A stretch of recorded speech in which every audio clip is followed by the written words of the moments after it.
Sometimes when there are only a few of us, I feel really excited because the intimacy and the closeness means that we can go into things in greater detail. And that's my mood today. I'm going to explain what's happened over the last few days in my own work, and then encourage all of you to come in and focus on it. The theme of this morning's briefing is the messaging.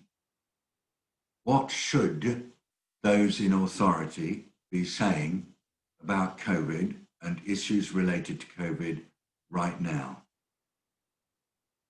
And my reason why I want to focus on the messaging is that on Wednesday, Mike Ryan, the WHO emergencies chief, who is my main source of technical guidance, but also my main source of emotional direction on this, chaired a meeting.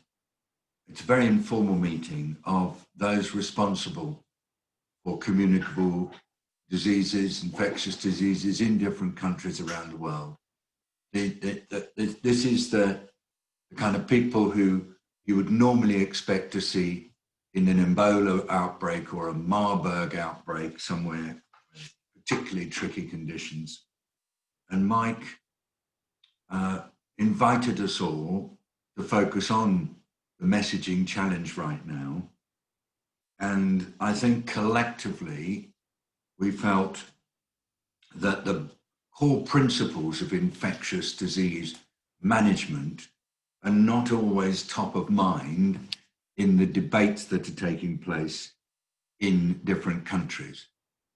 And with the person running the Robert Koch Institute, together with the teams from Singapore and from South Africa, the mood of the discussion was, when we, inverted commas, when we're dealing with infectious diseases, we find people with the disease and we isolate them, and we trace their contacts and we isolate them to stop transmission. And we can't do it using coercive methods. All our experiences over many years have told us that this can only be done through really careful negotiation with community leaders and enabling them to understand enough about risk, and certainly to understand that all that we know about risk, we share every piece of information we have, so that they can then make their choices about how they're going to work with their people to keep the disease under control. And so often when I was doing that, mostly on Ebola, because I've not done some Lassa fever or Marburg outbreaks, I used to be taken by village leaders, often to the little hut on the outside of the village where a sick person would go. And they had a very good system that the food would be left outside the door, that they would be wanting for nothing. It was a special thing that the village would look after the sick individual or the sick household in this isolation hut. And obviously everybody would wait to see whether the person lived or died. And if they lived, they'd come back into the village. And if they died, then that showed that it was good that they were isolated. And that has always been in West Africa, in Central Africa, in East Africa, in Southern Africa. It's always been an approach that's used for infectious diseases. The contact tracing part has really built up. And I think all of us know that without contact tracing, it's really hard to suppress outbreaks. And so we give that a lot of attention. So in this group, Chikwe, who is the head of the Centers for Disease Control in Nigeria, said to everybody, last year we had 8 outbreaks in Nigeria, different diseases. We dealt with them all. and we've dealt with COVID in the same way. And he said, how come nobody's talking about the fact that a lot of African countries have dealt with COVID okay and are dealing with COVID okay, because they're dealing with it through running an infectious disease response. And that then became the mood of the discussion. Malaysians were saying that this was the approach they'd used, Senegalese using the same approach. And gradually it goes on. You realize that many poorer countries have just got on with it and done it using the principles we've always used for infectious disease management. Nothing fancy, just break the chains of transmission and get everybody focused on the need to take the issue seriously until you know that it's not serious, and then you can relax. So I found that absolutely fascinating. Of course, one of the things I really don't like is conversations where there is hand-wringing, when people are saying we should be able to do better. And there have been quite a lot of those on COVID. This was not a hand-wringing conversation. This was a conversation just celebrating the fact that things seem to be being done really well in Thailand, in Vietnam, in Singapore, in South Korea, in Senegal, in South Africa, in Nigeria, and on with other countries. And yet, this way of working seems to be incredibly difficult for Western democracies to cope with. In the course of the time of that telephone conference, Mike Ryan decided that we do have to have a lot more work between us on messaging, and I think we will, but it's more than just messaging, it is strategy, and so this really did get me thinking. Later on that day, Wednesday, I had a phone call. I have to be careful now. I had a phone call from the Director General of the Ministry of Foreign Affairs of a very go-ahead European country. The Prime Minister of that country had asked the Director General of the Ministry of Foreign Affairs to do a quick study of experiences of different countries around the world on how to connect with the population, to help the population understand the strategy and to understand the seriousness of the issues, particularly when case numbers are low. And the Prime Minister had said to the Ministry of Foreign Affairs, we got a problem because when case numbers are low, our people say, why should we bother to take precautions? But the Prime Minister had got the message that people do have to bother to take precautions when the numbers are low because of the exponential spread. So this person who was a Director General from the Ministry of Foreign Affairs had known me during a posting that they had had recently in Addis Ababa via the Geneva permanent representation, got hold of me. And it was one of these calls, all done through lots of peculiar channels to get on the line. And where there were people clearly listening on from various different parts of the government that perhaps are not very publicly displayed. And the question was simply, what are the ways in which we're going to be able to get the messages across to our people that reflect what you have to do when you've got an infectious disease, that acknowledge that they're often asked to do things that appear to be, at first sight, quite illogical, and how can we get that message across? And so that was with one European country, and we've had the same discussions with the government also of another country in my purview. And it seems to be something that more and more government people and media people want to talk about. So, as I was preparing today, and I started preparing last night, I thought, Is it about messaging? Is it about strategy? Or is it about a combination of the two? And I think it's about both. Just as some fixed points in my thinking. Number one, there are some brilliant examples of success, but they're not from Western liberal democracies, rich countries. They're from countries that have just got on and done it. Many of them would be described as developing countries. They are able to show what's got to be done. Number one, I think the countries that are doing well are following the principles of infectious disease control. And I suppose it's worthwhile just saying that. And these are not the principles of public health. I want to be clear. Public health is about keeping the population safe. Infectious disease control is very targeted action to break the transmission of a nasty disease caused by usually a virus. And right at the heart of that is building relationships with the communities in which you work and making sure those relationships are strong. So trying to make sure that we're clear in defining what it is we're trying to do seems to me to be really important. Secondly, presenting it as something we know about.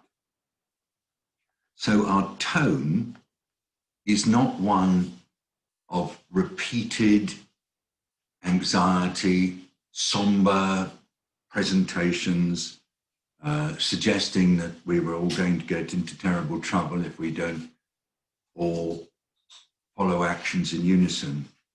We've got to go to a tone of a job's got to be done, let's get on with it. Let's not do it with a lot of heat and dust. Let's rise above it and work it out. A sense that we can do it, and not a sense of we're being constantly overwhelmed by it. I know this is difficult. It's difficult particularly if a government has pledged to make a certain number of tests available and the tests are not coming through.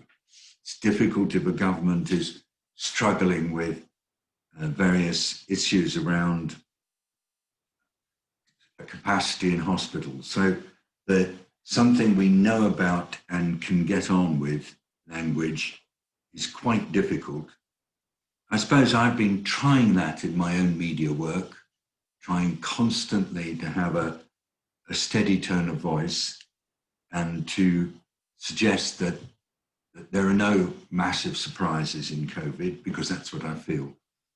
But I do think it's worth thinking about communicating a sense of confidence, even if one's not fully confident. Then we have to build in empathy.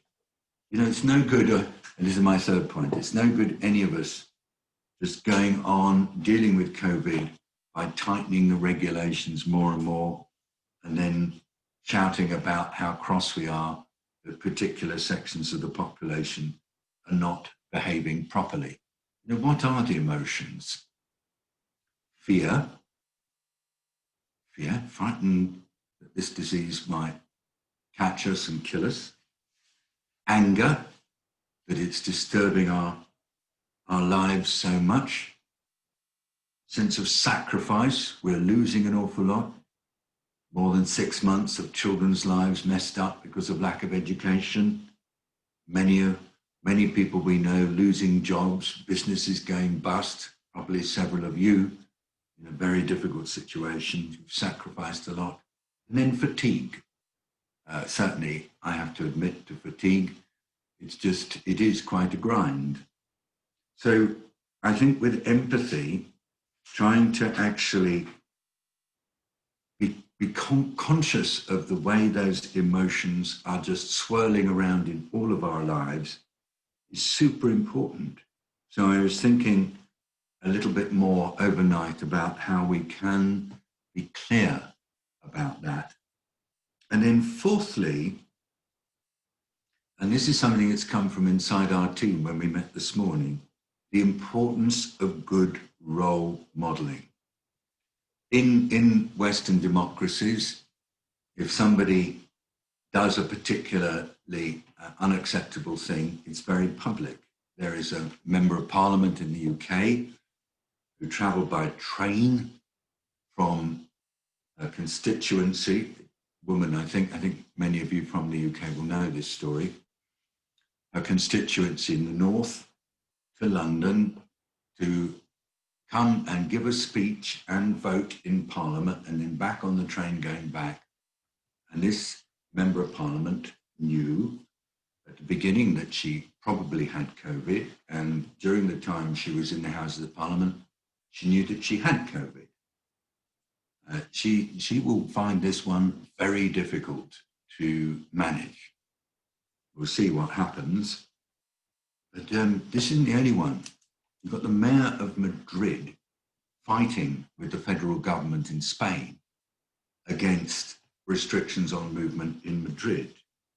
You've got the mayor of Lyon in France going to the Élysée Palace to bargain, or one of the parts of central government in Paris, to bargain with government to get a delay on movement restrictions in Lyon, and then coming out saying, I won, we've got more days.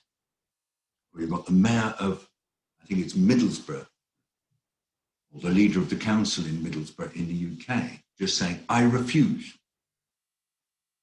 And this is a tricky situation because we've seen it in America. Now we've got it here, that if there is a sense that a leader of a local government can go and negotiate with the centre on actions to be taken, that's pretty bad role modelling. It'd be like the headmaster of a school negotiating with the local authority on precautions for the children. I think we'd all be pretty sad about that. Or it'd be like the administrator of a hospital negotiating about the standards of PPE for the staff. And at the heart of this is this narrative mess, in my fifth point, that still in Western Europe, the debates are presented as we want the economy or we want health, and we've got to have both. You cannot have the economy working without good public health defences. So those are my 5 points. I just say it again. And by the way, hello to Jack Brom. Thank you very much indeed. I hope that the structure is okay for you. I'm very, very pleased that you're illustrating us today, and I can see already the picture is looking very exciting. So I just revise. Number one, what is it we are dealing with? And I just want to come back to you and say, it is an infection control issue at its heart. And that I just was very struck when I was discussing this with Mike Ryan on Wednesday. Number two, it's something that we know about and we can get on with. So the need to really be clear on being confident about dealing with it.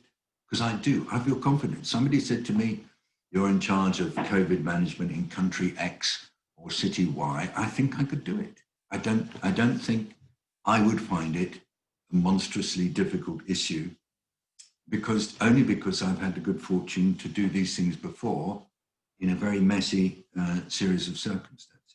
Number three, the emotions that people are going through are just extraordinary and must not be downplayed. So we really do have to have extraordinary empathy to understand them. Number four, role modeling matters. We need to, I think, collectively be pretty tough on those people who actually are behaving in a way that undermines public confidence. Number five, you can't have economic strength without having a good background on public health. And perhaps just at the end, number six, because we've said it before and it's worth coming back to again and again, the virus is our enemy. it is an enemy. I mean, I'm in big trouble for using war metaphors again. I did it with a UK newspaper, and so I've got it. But I think at least we've got to recognise there's nothing good about this virus, and so we at least have to recognise the enemy. And I go one stage further, and I'd say we need to avoid being caught by it. This is turning around the usual language, because usually we say a person catches a disease. But the way I present it is the virus catches us. The virus is our enemy. The virus needs to be dealt with. And so we've got to avoid being caught by it. And that means we've got to be well defended against it. And to do that, it is up to us, but we need the support of the authorities who've got things that we don't have. And that brings me to a phrase that John used a couple of weeks ago, helped me a lot, and I've incorporated into my own talking, that we hope that everybody will do the right thing in the right place at the right time, not because they're told to do it, but because they choose to do it.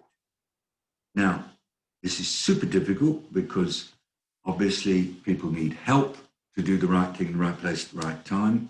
And that's why the social contract between people and state is so important. Anyway, that's my remarks today. In context, I've not mentioned a piece of news that came in overnight.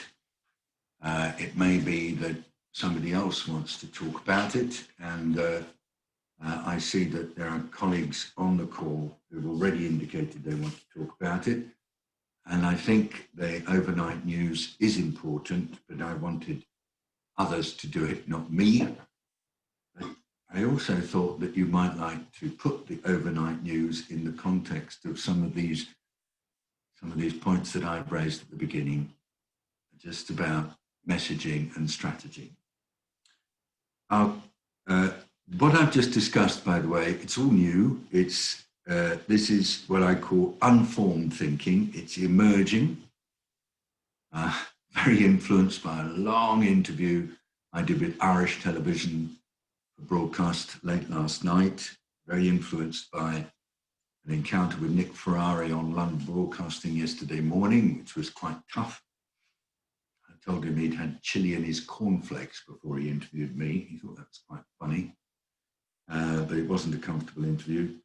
And so this is very much brewing ideas. I'm sharing them with you, super fresh, and they're not solidified, and I shall look forward to your comments, and we will go on talking about it in the team as well. First of all, to Twee, I hope you don't mind, Twee, that I just blasted straight in, and that's because it was so fresh in my mind. You knew we were discussing it in the meeting we had beforehand. And Twee, would you like to introduce Jack and do all that? Over to Twee. Absolutely. So welcome everyone. So 16th Open Online Briefing for Series 2. Jack, would you like to share your screen and maybe make a comment about what you've drawn so far? Can you guys all see that? Okay. Yeah. Thanks for having me, guys. It's great to be here. It's a real privilege. Brilliant. So while you're looking at the illustration so far, I'm going to launch the poll. Now, if you haven't done it before, the window will pop up on your screen. There's a first question, where you're joining from, just so we can make sure we're reaching different people around the world with our 2 sessions at different times during the day. Once you've selected that, scroll down, select your age range, again, so we can make sure we're reaching people of different age groups. And then for number 3, it is multiple choice. So today, because we're talking a lot about emotion, I do invite you to consider selecting 3 answers here. It might be interesting for us to see at the end of the session the range of emotions we have here in the room today. But I'll keep that open, and we'll come back to it later. Thank you. Back to you, David. Well, thank you. Just looking at Jack's picture, I suppose at the heart of this, as well as saying the virus is the enemy, I think that I do want to stress people are the solution, not just people working as individuals, people working very much in communities. And that's why the very public role modeling that's not working in the sort of collective spirit disturbs me so much. So I probably didn't say that clearly enough, Jack, when I was talking, but I think I'd want to convey that notion. Now, Karen Kaplan, I think you're tuning in possibly rather late at night. So this is a special moment to welcome you with all the love we can give you while you're perhaps lying in your bed or close to your bed and at whatever it is, 2 in the morning. Karen, you have the floor and we look forward to hearing from you. Tell everybody where you are and give us your remarks. Karen Kaplan. Yeah. Hi, good morning, everyone. I'm on the East Coast of the U.S., so it's it's about just shy of 3. I'm thrilled to be on another briefing. I was looking forward to this one for different reasons than the news here in the U.S. a couple of hours ago. But it certainly ties in, especially with my question, which I had been waiting to talk to you about in terms of strategy and messaging, because now that President Trump and his family and advisors have tested positive for COVID, there's an opportunity immediately in the media here in the U.S. On social media, you see all things in range of positive to absolutely negative, hateful stuff. So I think there's an opportunity to do some very quick messaging to get people, not just a reminder to wear your masks and socially distance, and hand hygiene, and the importance of contact tracing and all of that. But I feel like there's another message, and I know you said the word empathy. I feel like there's something bigger that we could do, possibly, that would hopefully ripple across not just the US, but obviously around the world, if there's some messaging that we could get out there pretty quickly to reporters who could take that on. So thank you very much. Karen, I was thinking exactly that. You know, my first reaction when anybody tests positive is I hope they pull through quickly. I don't want them to suffer long COVID. I, of course, don't want them to go into intensive care and die. And it's so important that that sense of true concern for the well-being of an individual is expressed from everybody everywhere, and trying to get the right empathic message in place is there. And I've been thinking that, well, actually, since I heard that they had to go into quarantine. And so thank you for raising that. Karen, I'm going to try in any connection I have with media people today to do that very, very strongly. And if you've got any suggestions about people to be in touch with, let me know. We're quite close to Sherry Fink of the New York Times, and I'm thinking of connecting with her, just in case that's useful. Okay, it is. I have a number of contacts. If you'd like Christiane Amonpour and some others, I can send them to you quickly. I'm ready to join anybody in expressing really powerful vibes of get well soon, pull through this and all that stuff. Okay. Because I think it's really important to do that. Thank you, Karen, for raising that. Yes. Right. So I'm very keen to ask people from around the world to talk about messaging, either if they've got direct experience or if they just got points they want to raise. We've got people on the call who have experience of what's happening in Africa. There's Rhiannon is on, and we've got Yusuf, who I've been in touch with, who's handling quite a lot of issues in Israel. Stephanie is on and seems to be well connected and is in Kenya. And then Magen is on from Botswana. If you are prepared to talk about messaging and where things stand, please just let us know. I think I saw Bangladesh colleagues. Haruko, I'm going to ask you, if you don't mind, in a bit, to talk from a Japan perspective. Rhiannon, thank you for turning on your video. So I'm going to ask you in a second. I just want to say to Jane Lawless, it'd be very, very good to hear from you as well, but I can't see where you are on the screen. So let me go to Rhiannon first on messaging. Jane, Vicky Doyle's on if she wants to reflect a bit on, Jane, so Rhiannon first, then Jane. And Vicky, if you want to talk about how all this links with this brilliant song series from Nazim, who himself seems to be tuning into many of the same things as I think many of us are tuning in. Just a couple of minutes on where your collective, you and Nazim, are at with your own thinking. But let's start with Rhiannon first and then Jane. Rhiannon, please. Hi everyone. For those of you who don't know me, I'm in the UK right now, but I was working in the Zambia COVID response, and I was mostly seconded to the RCCE pillar, which is risk communication and community engagement. So yeah, I could speak for a long time, but I won't, don't worry.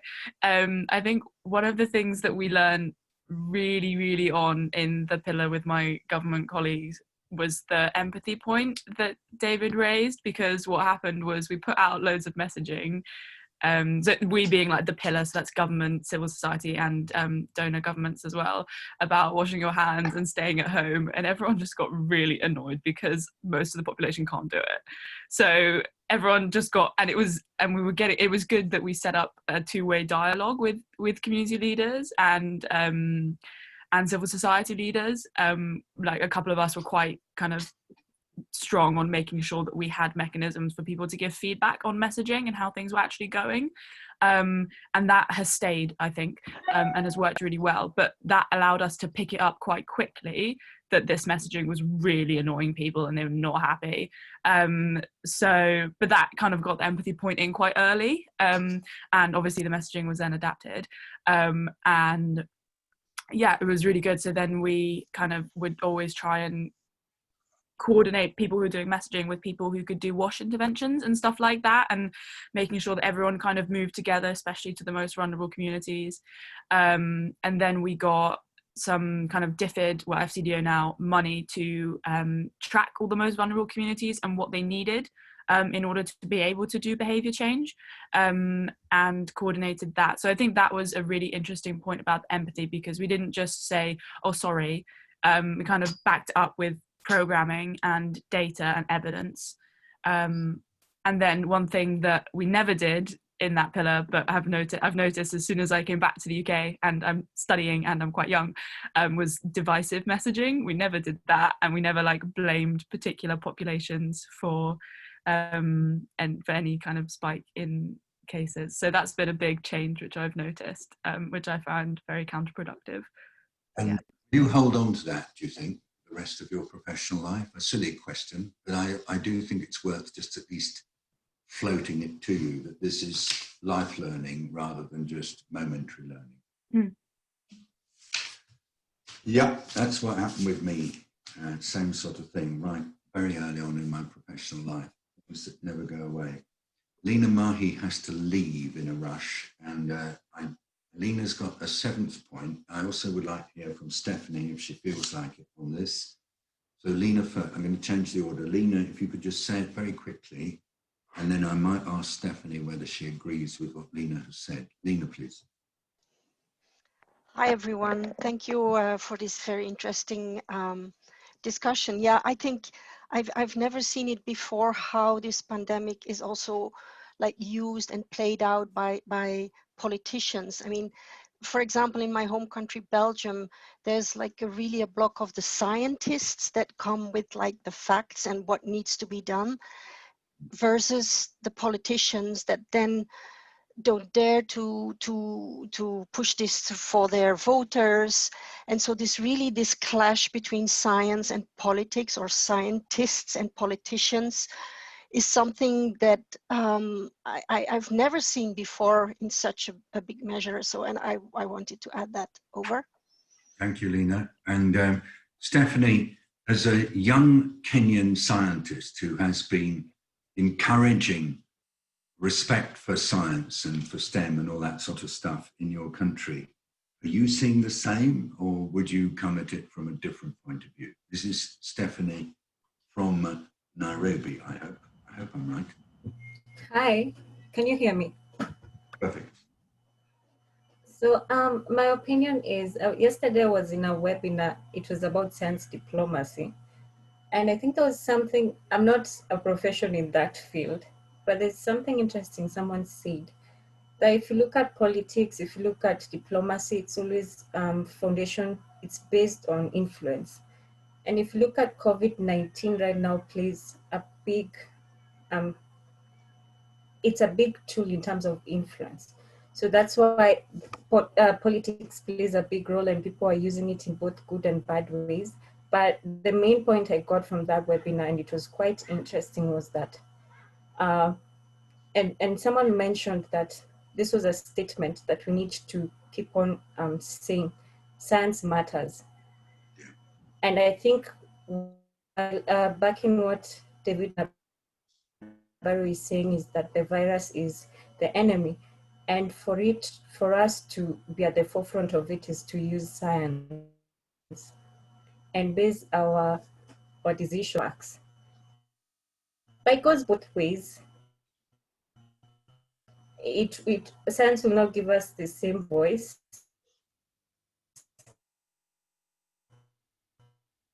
So, Stephanie, your internet is in and out. To appreciate that. And we need to message that. Can you hear me? Not very well, but I got the point that science matters. Hello? I got the point. We need to use science as one of our main assets when trying, as humanity, to hold this virus at bay. And I just want to really accentuate that point. You're not going to be able to hold this virus at bay through political action. The virus doesn't vote. The virus doesn't belong to a political party. But the virus can be, I believe, held back through science. Stephanie, thank you. The sound wasn't brilliant, but I think we got enough of it. And it's lovely to see you and hear you and feel you doing all these things that you're doing. And I hope we can stay connected with you. Stephanie, who's really a young science leader in Kenya, doing fantastic work. To Jane Lawless, there's something very interesting that Jane's going to say, and I really want to try to capture it and reflect on it. You have the floor, Jane. Well, I hope there is. I guess it relates to the comment that I made. I've just recently arrived back in New Zealand from having spent the first part of the pandemic in Geneva in France. And New Zealand, excuse me, is in the fortunate position of having very little community transmission at this point. And what's really struck me coming back is that point that was made on the chart, that it's hard to sustain action when cases are low, is not what I'm seeing. There's a common language that's being used in New Zealand. Everybody's using the same kind of terminology, and there's a real commitment. The government or the Prime Minister seeded this idea that New Zealand's a team of 5 million, and people talk about that, and people talk about their bubbles, and the messaging's simple, and there's very little space between politics and scientists. And what fascinates me is what I'm finding in New Zealand is more compliant than what I was experiencing in Geneva. Hold that one, everybody. Wow. Wow, wow, wow. I love it. We're a team of 5 million. I mean, there are these two fabulous people in your country. There's Jacinta Ardern and there's Ashley Bloomfield. That's the Prime Minister and the Chief Medical Officer, and they just seem to just do it. And it's a bit about that earlier point I said, it's something we know about and can get on with, my point 2. Really, that's what you're describing. How lovely. Gosh, I hope you can tell us more about those differences. And if you can, not necessarily on this one, but in any writing you do in the chat, or just a little bit more about what you see in New Zealand as the key elements of that sense of the team of 5 million, that would be really good. And you're right you have to have the team all on side if you're going to hold the virus at bay and not let it come welling back. And it could be really very serious if it was not, that was not maintained in your country. So thank you, Jane. Let's go to just Vicky. I was going to ask you to come at this, but in a different way, given that you and Nazim are messaging and messaging and messaging, tuning into the emotions. You're on my number 3 on the empathy side, but you're also in your messaging putting a lot of clarity on what should be done. So you're also on my number 2, that this is something we know about and can get on with. How does it feel from your side as you watch? Yeah, well, I'm really glad that you're speaking about messaging, because that's something that myself and Nazim have been working really hard on. And I think, as others have already been saying, it's all about simple messaging. We know that people are getting very COVID fatigued. In some countries, yeah, we've got this very strong blame culture, negative messaging going out. And we spend a lot of time before we develop the songs on the lyrics. And on all of the songs, it's about building resilience and hope. And it's about reminding everyone that we're not alone in this. So it's back to that idea of a team of 5 million, that we're in this together. And so we make sure that that underpins, that's as simple messaging as in every song that we do. And once we get the messaging right, then Nazim then works on actually getting the melody and the lyrics all kind of fitting together. So we were recently at the 2020 Accountability Breakfast, and I'll put the link in a minute. We worked with a Mumbai film company and produced a beautiful, it's a very moving animation of Nazim's COVID Ready anthem with voices from women from different parts of the world talking about the struggling.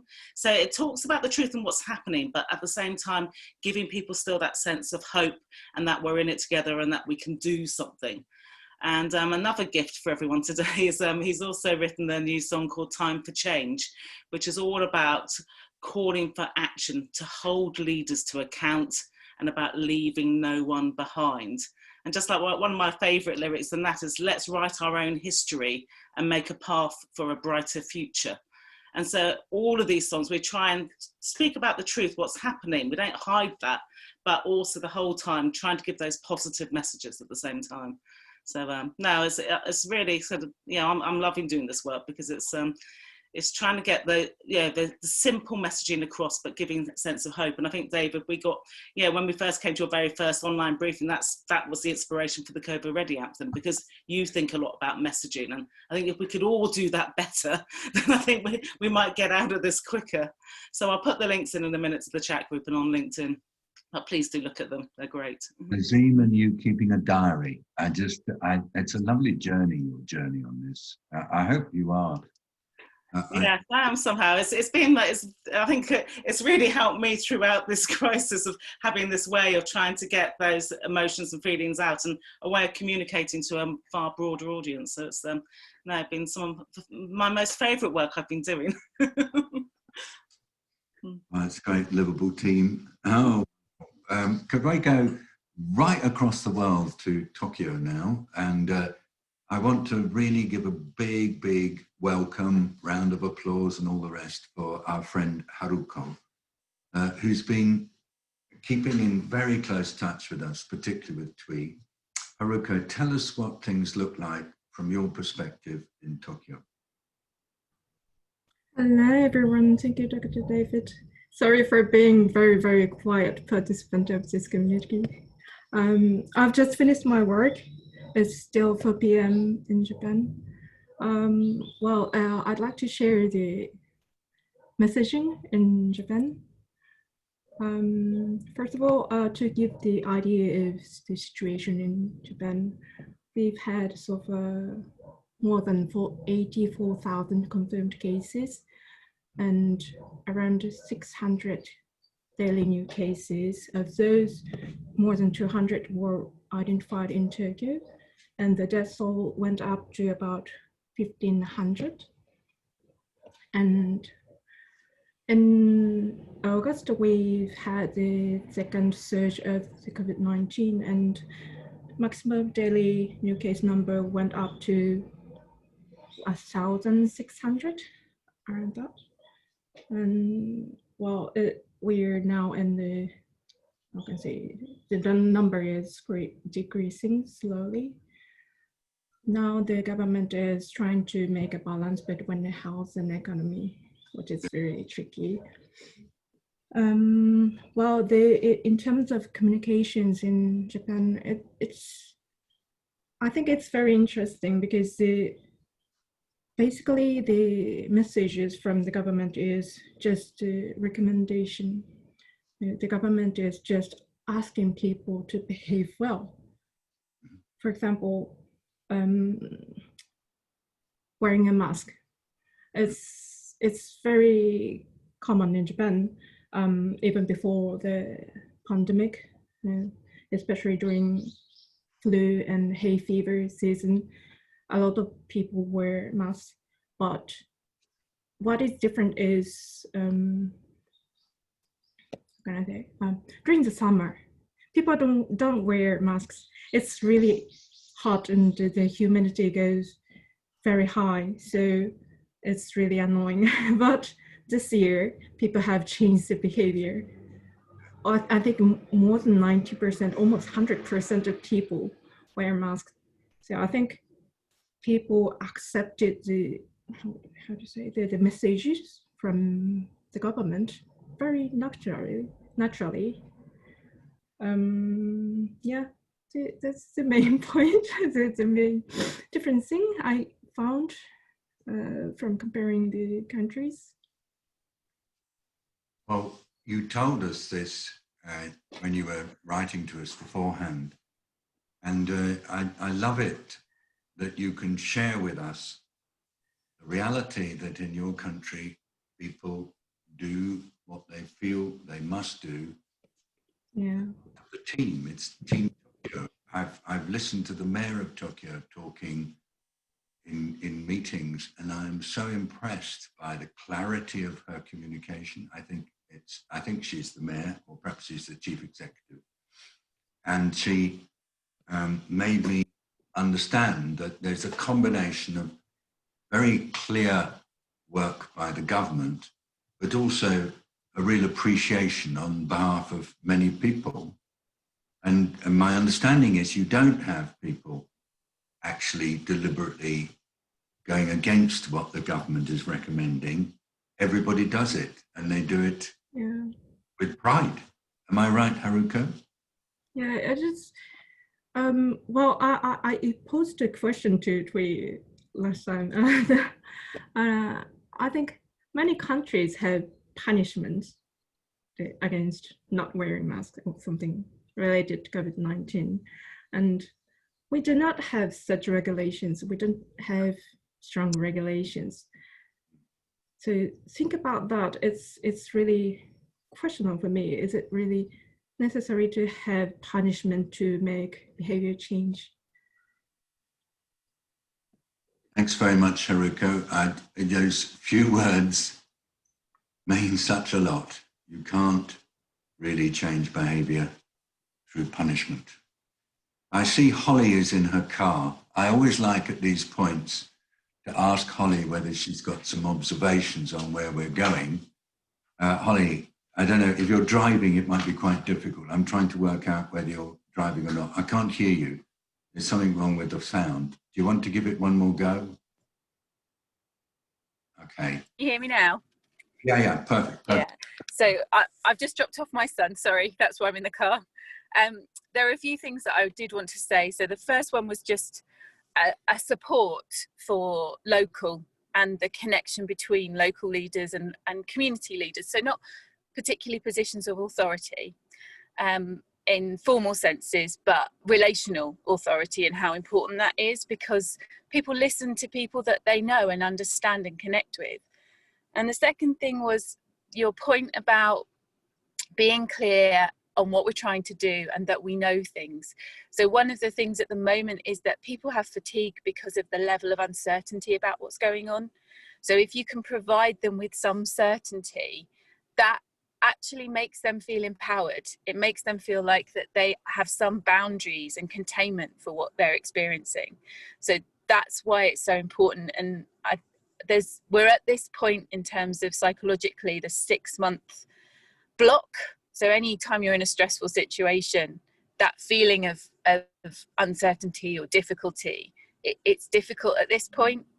And that connects to something that 2 other people have said about blame and identity. So if we move away from this, you're bad or you've done something wrong or we're going to punish you, to a place of thanks. And I think Annie, who's on the call, inspired a thought for me, which was about how could we move to a point of saying thank you to people who do the right thing, who self-isolate when they're asked to, who wear a mask when they're asked to, who consider other people and keep their distance. And how could we create a sense of identity in that by creating something visual, by politicians saying their appreciation for the people and giving a number. So often we have these narratives about this one person was a super spreader. Could we have a narrative that's about, you know, these 500,000 people, the connectedness of a community that have done the right thing to reduce the numbers? So I think there's loads of brilliant things that have come up here in terms of messaging and the positivity of how we can connect and be together in the things that we can do feels really important to me. So you must have been quite delighted to hear Jane Lawless talk about Jacinta Ardern's notion of the Team New Zealand of 5 million. That must be very much in line with what you're thinking. Is that right, Holly? That was I'm afraid I've got a problem hearing you, David. Sorry.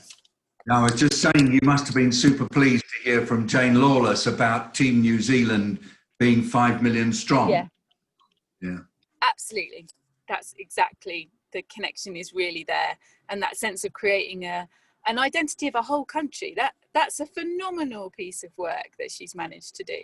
I think it's amazing, and there's so much possibility for us to be able to do that at every level, in our streets, in our towns, in our communities, at a regional level and a national level, in terms of the way that we talk to each other and be supportive and kind about this difficult situation that we can do something about. So everybody, Holly Wheeler is one of the experts in leadership training. She and John Atkinson were together on training for senior managers in the health service recently. And she believes in living systems leadership, and identity, relationships, and sharing are central elements of effective living systems leadership. It's different from the normal or traditional way in which leadership is described. And some of these things are often referred to as soft skills and intangibles, but for Holly and John, I'll give John a moment in a minute to say something about this. These are actually non-negotiable. These are essential if you want to get collective action.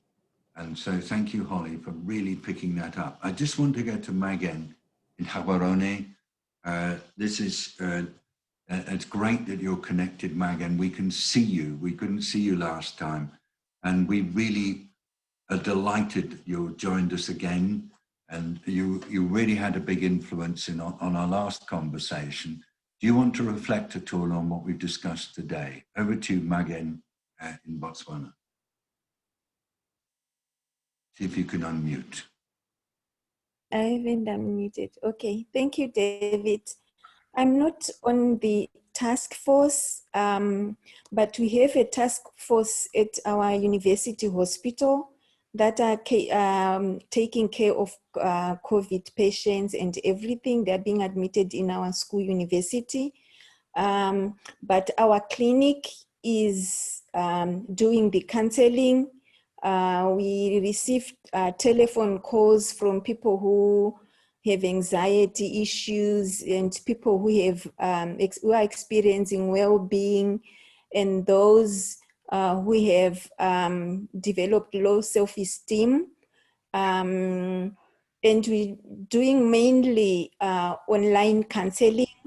But then we realized that the people we counsel are mostly those who are in the urban area, in Gaborone, because we get calls mostly from ministers, people in the high echelons, because sometimes they meet, and if one of them tests positive, they really need counseling. But then we are failing to reach those people out in the remote areas, because most of them cannot afford to call. There are people from social work up there who are distributing food to informal traders, but then most of them don't have the time or the requisite knowledge to help counseling or help with intervention. So it's basically high cases in the capital city in Gaborone, and that's where the virus is spreading, but not so many cases in the villages. So the government has banned people from traveling to the villages. And the borders are still closed here. No one goes out and no one goes in. So I think they're trying to maintain, they're trying to control it. But we still have cases because people who bring food in from South Africa are allowed in, they are tested, and then they are now being escorted by police because they used to come then visit their relatives or friends and spread the virus. So there was a strike a few weeks ago. They didn't want to deliver food because they were saying they were being mistreated by Botswana officials, but they've now agreed that the police will escort them. They just get tested, they deliver fuel, they deliver whatever, because Botswana doesn't do a lot of manufacturing. We get our goods from South Africa. So basically that's the scenario here. And we don't have many deaths. We have about 1,000 cases in the capital city. Most of them are in quarantine. I think that's basically all. I'm so impressed by the way in which not just South Africa, but also Botswana, Lesotho, Swaziland are really managing this as a systems issue. You've got all the different actors working together and trying to keep life going whilst at the same time trying to manage a difficult situation. I'm so pleased that the death rates are low. And I noticed that Rhiannon has written the same. And I've heard also that at the Tanzania-Kenya border, there are some issues as well for these vital truck drivers needing to be supported. Thank you very much indeed, Megan. I see Yusuf sitting there, and Yusuf and I had a phone call yesterday. Yusuf, if you would like commentary on what you're hearing from the Israel perspective, that would be great. And then I'm going to invite John to come in, and then we'll hear from Jack and Twee, and then we will close. But I just, Yusuf, because Israel, the situation in Israel is getting quite a lot of attention in the world media, and it may be that having heard the discussion, you've got some comments you'd like to make for a minute. Over to you, Yusuf Gottlieb. Thank you, James. I just want to say thank you to James. You've got to sign off. Thank you for all you're doing on the meat factories. Honestly, it's absolutely brilliant work. Over to you, Yusuf. I've found this conversation very enlightening, and a lot of thoughts, beginning with the issue of coercive measures that you raised at the beginning. I think that it's very true. I think that the experience of coercive measures has failed, particularly in Israel, but all around the world. And it's interesting that we really have to, in view of the African experience and in view of the experience elsewhere in the West, with the conspicuous exception of New Zealand, this really highlights some serious questions about what resilience really is about. I mean, with all our sophistication and modernization, we're proving pretty unresilient, pretty fragile in the global north relative to what's happening in many parts of the south. And what I'm really thinking about now is that in addition to the medical disease that COVID-19 entails, there's a kind of sociological disease or a social disease that's fed by the politicians. In Israel, we are suffering from a terrible politicization and coercion of managing the crisis and a backlash of dissent. So what I'm really thinking as a result of this conversation and seeing this mosaic of responses is that there's an additional disease that has to be fought here, and that is the erosion of solidarity, the fissures, the social fissures, the social divisions. We citizens are the front line. We have to take mutual responsibility. And what we can do is very basic. And these are the basic precautions that you've been trumpeting very appropriately, David. So that's my take on what's going on. Joseph, thank you. And what a beautiful commentary. John is our resident living systems leadership specialist in 4SD. John, you've been listening. Thank you very much for being through it. And just like last word or two from yourself, if you don't mind. Thank you, David. I'd like to pick out a couple of things. The first is this sense that coercive measures and punishment do not drive behaviour change. What they drive is compliance. And you have to keep upping the level to continue the compliance, and then people almost inevitably object. And what happens when you take coercive measures away is people just revert to what they were, so you've achieved nothing. Or if people fear something more than you, then your coercion counts for nothing. So that's just not a route that really works. What we've seen is that great messaging really connects to our sense of who we are. This is the identity thing. It connects to what we think matters about ourselves as groups, as people, as individuals. And when leaders are able to express that, then compliance isn't necessary, because that's when we get to this situation of more people doing more of the right things, more of the time, because they want to. So that's what I pulled out of today, David. Thank you very much, John. Absolutely great. To all of you, thank you. I learnt an enormous amount this morning. It felt like I was relearning actually what I've been learning all my 45 years of professional development. It's been a very, very rich session, and I'm truly indebted to all of you. Many, many things to dwell on. Jack, how on earth did you manage to capture it? Let's see your screen. There's a lot in there. There's a lot in there, and everybody, this will be up on the website. Thank you, Jack. Jack, if you want to say a word, you are welcome to come in now. Oh, thanks, David. Yeah, I haven't really got anything to add, just to say, yeah, thanks for having us. It's a real pleasure to sit in on these discussions. So yeah, thanks for letting us be here. Twee, just for telling us how we are. It'd be great, Twee, wouldn't it, to do 2 polls? Anyway. How we are in the beginning and afterwards.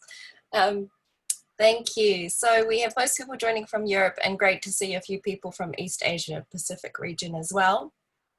Good spread across the age ranges. And interestingly, we had a few people respond multiple answers to question 3, And it's really good to see that optimism and hopefulness actually is far ahead of the others, more so than usual. So that gives me hope, and I've really enjoyed this session. So thank you to you all, and we'll be back here again on Tuesday. There you go. So everybody, bye-bye. If there is anybody behind the computer where it says Kristen Fawcett, just for my own joy, thank you, Karen. Nice to sit, nice to have a good sleep. And Polly, yeah, I just want everybody, Isaac is there, hard at work, next to his mother, and Otto is there as well, to my daughter Polly and her two beautiful sons. Just great to see you. And everybody else, just going round. Annie, thank you. Yusuf, thank you. Rhiannon, Marianne, thank you. John, Haruko, thank you for joining us. Louisa, thank you, and for your comment just read. Sarah, thank you as always. Stephanie, Santisana Kapisa, Magan, lovely to see you. Vicky, thank you for all the great work that comes. Holly, lovely to have your observations and align them with John's. Twee, thank you for how you look after us. Otto, Isaac and Polly, thank you. Magali, lovely to see you. Jane, gorgeous of you to join from New Zealand.